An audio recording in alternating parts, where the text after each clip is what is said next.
concerto dove voi cantate, metti sul palco e va fuori così. Fai le foto! Con la macchina. Ecco! Ci piace. Ovviamente ci vuole un direttore che si proporrà tra voi, no? Sara! Non c'è il legale. Sara, prendilo, dai. Comunque ho parlato col proprietario del locale. Ci vuole cacciare! Ha detto che ci vuole picchiare. Una volta ne ti sei caduto. Ha detto che non solo vuole picchiare voi, ma soprattutto me. Ti difendiamo noi. Lo picchiamo noi, non ti preoccupare! C'hai le guardie del corpo pronte, Luca, ci poniamo noi. Guarda, se sono tutte come te siamo a posto. Spingo la telecamera, basta. Grazie a tutti. Ci avvisano i signori viaggiatori. Luca, guarda! Avete fatto i L'ha tiri? fatto Carla! Dove sta Carla? Eccola Carla, lei! Dove l'hai preso tu? L'ho fatto fare. Tu c'hai la macchinetta? Sì, tutti ce l'abbiamo, anche lei! Mi stai dicendo che quando voi venite con le foto io timbro e prendo. Così non fai autografi, timbri, ciao!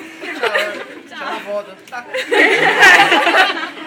Comodo però. E fanno pure quelli.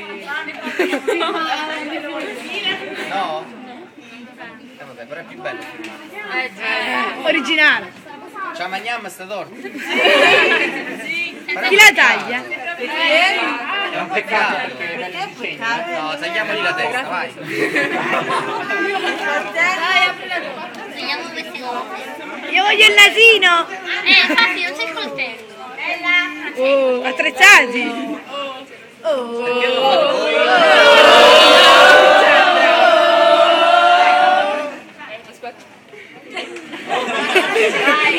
Guardate il momento che è unico. Dai, dici che...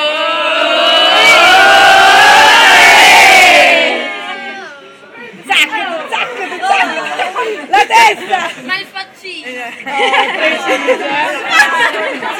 È più primo di lui a ritagliare le Facciamo la foto della grafica del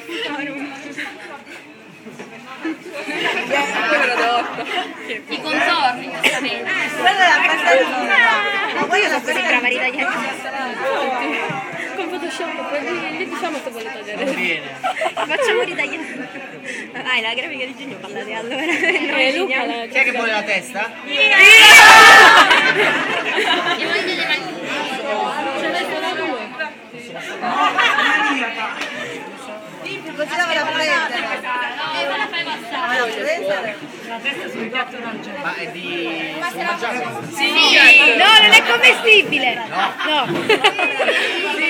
Lo so. Credete se la tagliate voi che siete più bravi? Di solito faccio altro. Anche noi. Forse il cantattore. Il cantattore. Fatto. Bravo. Fai anche le porzioni. Ah, devo tagliare. Sì, anche le porzioni e le porzioni. Luca, sono solo 80 fette, dai. Ci metti pochissimo, su per giù. Vabbè, io però voglio lasciare